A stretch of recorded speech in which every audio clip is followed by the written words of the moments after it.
Meu querido amigo do mundo ao lado, hoje eu sentei diante do meu teclado para escrever esta carta só para você. Enquanto as teclas fazem barulho aqui na minha mesa, fico imaginando o som da sua respiração do outro lado. Você deve estar estranhando receber uma carta de alguém que nunca viu o próprio rosto. Sim, eu sou essa pessoa, e neste mundo isso é mais comum do que você imagina. Eu trabalho num lugar onde fico o dia inteiro ouvindo pessoas descreverem a cara umas das outras. É um cartão especial onde registramos como cada rosto é lembrado pelos outros. Às vezes eu acho que conheço mais os rostos dos outros do que a minha própria história. É curioso, porque todo dia alguém senta na minha frente e diz: anota aí que ele tem horas assim e boca assado, e eu só escrevo. Quando eu escrevo, não vejo imagem nenhuma, só construo tudo na minha cabeça. No fim do dia eu fico com a sensação de estar cercado por 1000 rostos invisíveis. Desde pequena, é assim, ninguém aqui se olha no espelho ao acordar. Eu lembro da primeira vez em que percebi isso de verdade, foi na escola. A professora pediu para cada um desenhar o próprio rosto, e a sala inteira ficou em silêncio. Um colega começou a rir e disse: mas como eu vou desenhar algo que eu nunca vi? Eu segurei o lápis no ar e senti um vazio estranho, como se faltasse um pedaço da minha memória.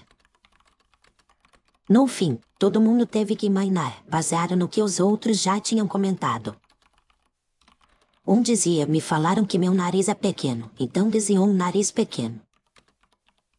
Outra menina dizia: minha mãe vive dizendo que meus olhos são enormes, então ela encheu a folha com 2 olhos gigantes. Quando a professora pendurou os desenhos no mural, ninguém reconhecia ninguém. Eram mais de rostos inventados, versões desejadas de si mesmos. Nessa mesma tarde, uma colega chorou porque ninguém conseguia entrar em acordo sobre o nariz dela. Uns diziam que era reto, outros diziam que era torto, outros falavam que era delicado. Ela se sentiu como se não tivesse um rosto de verdade, só opiniões soltas no ar. Eu abracei essa colega no pátio e prometi descrevê-la com o máximo de carinho possível. Falei para ela que o nariz dela parecia o começo de um sorriso. Ela riu entre as lágrimas, e foi a primeira vez em que eu percebi o poder de uma descrição. A forma como contamos o rosto de alguém muda o jeito como essa pessoa anda pelo mundo. Desde então, eu nunca mais levei uma descrição do mesmo jeito. Quando escrevo, eu sei que estou mexendo em algo muito íntimo, mesmo sem ver nada. É como se eu tivesse um pincel feito de palavras na mão, e qualquer descuido deixa uma marca profunda. Cresci ouvindo minha família falar de mim como se estivesse montando um quebra-cabeça. Meu pai dizia que meus olhos brilham quando eu fico brava. Minha mãe dizia que meu sorriso é meio torto, mas que isso me deixa mais interessante. Uma tia falava que meu queixo parece teimoso, como se ele tivesse vontade própria. Eu fui juntando tudo isso e criando uma imagem que ninguém nunca viu inteira, nem eu. De vez em quando eu pergunto de novo, só para conferir se alguém mudou de opinião. Quando mudo de emprego, fico curiosa para ver se os novos colegas notam outra coisa. Às vezes eu penso que tem uma versão diferente de mim em cada memória de cada pessoa. É como se eu fosse feita de muitos rostos, todos invisíveis para mim. E mesmo assim eu preciso levantar todo dia, me arrumar e sair de casa como se soubesse quem sou. No cartório onde trabalho, a fila nunca acaba. Tem gente que vem renovar a descrição porque engordou ou emagreceu. Tem gente que vem porque fez uma cirurgia e quer que um novo nariz fique registrado. Outros aparecem só por vaidade, para ouvir de novo como são descritos. Eles sentam na minha frente, respiram fundo e perguntam: então, como me descreve hoje? Aí eu pego o arquivo, leio em voz alta e observo as reações, mesmo sem ver o rosto. Alguns saem aliviados, como se estivessem conferindo um exame médico. Outros saem decepcionados, como se esperassem algo mais poético. De vez em quando alguém me pede para suavizar algum detalhe, e eu tenho que recusar. Nosso trabalho é registrar a memória coletiva, não fabricações sob medida. Uma vez, um homem entrou decidido e disse que queria apagar tudo e começar do zero. Ele dizia que as descrições antigas não combinavam mais com quem ele sentia que era. Falava que o texto oficial parecia uma roupa apeitada que machucava o corpo. Eu expliquei que não dava para apagar o passado, só podíamos acrescentar novas camadas. Ele ficou em silêncio, aceitou e saiu com uma pasta mais pesada do que antes. Eu fiquei pensando que talvez fosse assim com todos nós, carregamos rascunhos antigos grudados na pele. Mesmo que a gente mude, as memórias dos outros andam num ritmo diferente. Às vezes, alguém ainda te descreve como a pessoa que você foi há 10 anos. Isso dói, porque mostra que nem sempre o mundo acompanha a sua mudança. No nosso mundo, essa distância entre quem você sente que é e quem os outros veem é ainda mais forte. Eu sei que no seu mundo você se olha no espelho quando quer. Ouvi dizer que você pode pegar um aparelho, apontar para si mesmo e registrar o próprio rosto em segundos. Dizem que você consegue repetir essa foto 1000 vezes até se achar aceitável. Às vezes eu imagino você aproximando o rosto de uma tela e procurando defeitos minúsculos. Imagino você comparando sua imagem com rostos de desconhecidos que piram em outras telas. Deve ser estranho viver cercado pela própria imagem o tempo todo. Aqui é o oposto, a nossa própria cara é um segredo até para nós mesmos. Ainda assim, sinto que você e eu nos encontramos no mesmo medo. Você teme não gostar do que vê, e eu temo não saber o que veria. No fim, os dois mundos tremem diante do mesmo espelho invisível. Nem sempre foi assim por aqui, pelo menos é o que os mais velhos contam. Eles falam de um tempo em que alguns reflexos ainda existiam. Dizem que houve um grande escândalo, algo que hoje chamamos de grande incidente do reflexo. Em pouco tempo, muita gente passou a viver obcecada pela própria imagem. Pessoas largaram trabalhos, famílias, estudos, só para tentar ajustar um rosto que viam o dia inteiro. O governo da época entrou em pânico e decidiu proibir tudo que refletisse demais. Primeiro foram as superfícies mais claras, depois vieram as máquinas que guardavam imagens. Aos poucos, os reflexos foram sumindo das ruas, das casas, das janelas. A nova geração nasceu sem conhecer a própria cara e aprendeu a aceitar isso como regra. Eu faço parte dessa geração. Para mim, não ver o próprio rosto é tão normal quanto respirar. Só que mesmo sem reflexos, a vaidade não desapareceu. Ela só mudou de forma, se escondeu dentro das descrições. Tem gente que para a cara para ir em consultorias de autoimagem verbal. Lá, especialistas escolhem palavras bonitas para falar sobre a pessoa durante horas. Alguns saem de lá mais leves, outros saem dependentes de elogios para conseguir viver. Também existem artistas que desenham rostos baseados em entrevistas com amigos e parentes. Eles fazem uma pintura em segredo, mas nunca mostram o resultado para quem é retratado. Dizem que esses quadros ficam guardados em salas trancadas, cheias de rostos que ninguém vai ver. Só quem olha são comissões que estudam como a memória coletiva cria imagens. Eu mesma já assinei autorizações para esses estudos sem ter coragem de pedir para ver nada. Em casa não é diferente, a conversa sobre aparência está sempre no ar. Minha mãe vive me perguntando se ainda descreve meu cabelo como cheio ou se já está ralo. Meu pai gosta de ouvir elogios indiretos, como se ele tivesse ajudado a criar meu rosto. Meu irmão mais novo finge que não se importa, mas volta e meia me pede, fala de novo como dizem que eu sou. Eu vejo o jeito como o ombro deles relaxa quando escutam algo positivo. Também vejo o corpo encolher quando surge algum detalhe que não agrada. Aprendi a não enfeitar demais, mas também a não machucar quem já chega frágil. É É uma linha fina entre a verdade e a crueldade em voz baixa. À noite, deitada na cama, eu repito na mente algumas descrições que ouvi durante o dia. Confesso que às vezes me perco nelas como quem se perde num labirinto. Há alguns anos eu comecei a me perguntar se queria mesmo continuar sem nunca me ver. Eu tinha uma curiosidade teimosa que não sumia. Comecei a pesquisar relatos sobre pessoas que teriam visto o próprio rosto de forma ilegal. As histórias eram confusas, algumas pareciam inventadas, outras pareciam muito verdadeiras.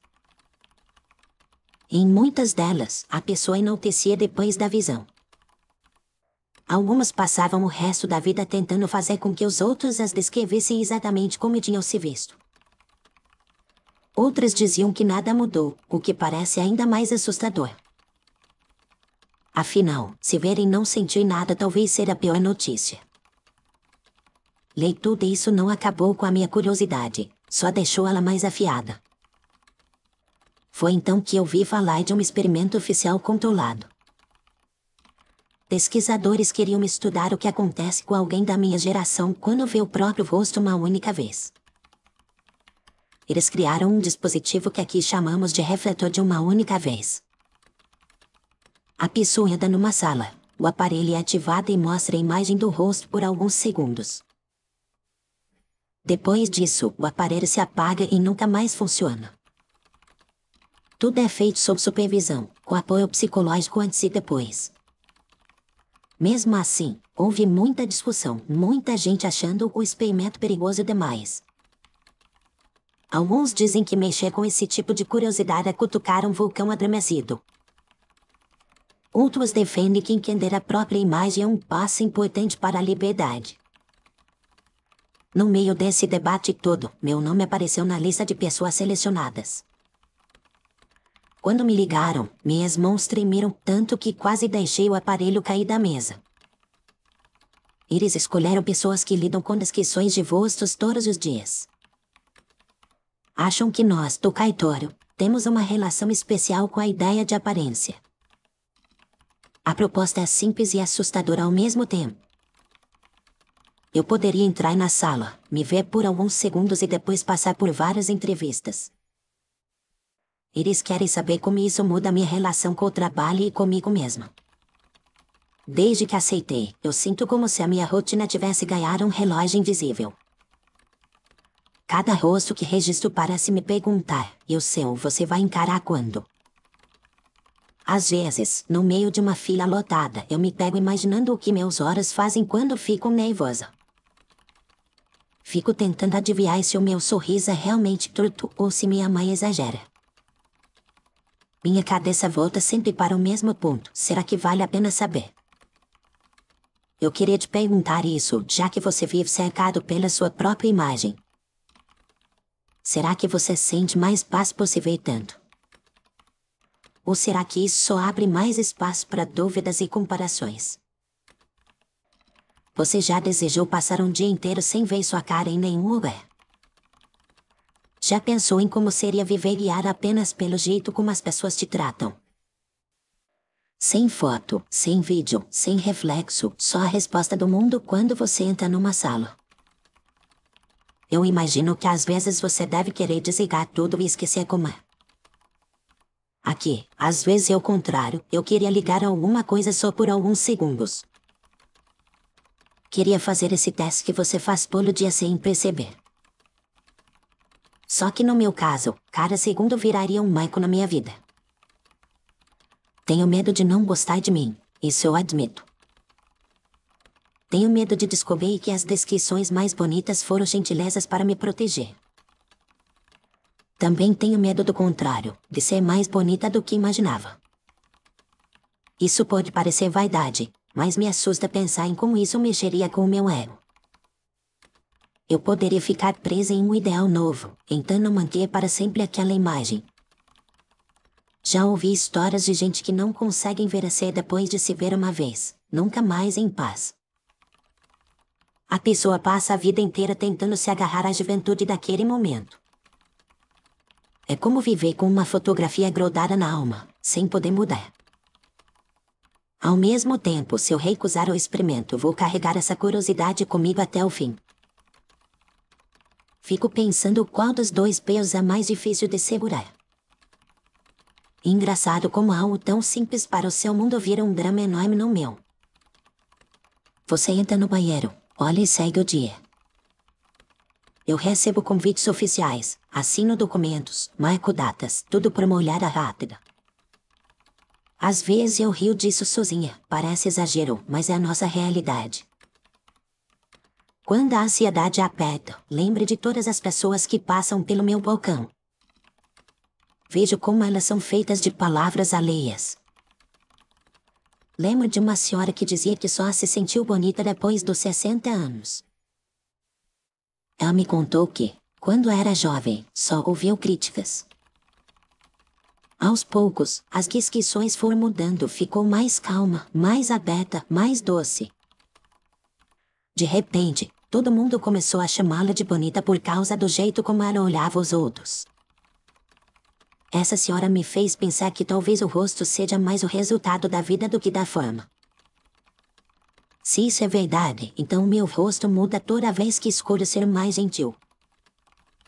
Muda quando decido ouvir alguém com paciência ou quando seguro uma palavra dura. Muda quando tiro um peso dos ombros e alguém com uma descrição mais justa. Talvez eu nunca veja esse movimento, mas ele existe. Talvez o que realmente importa não seja o desenho exato do meu queixo ou do meu nariz. Talvez o que importe seja o rastro que meu rosto deixa na memória de quem cruza comigo.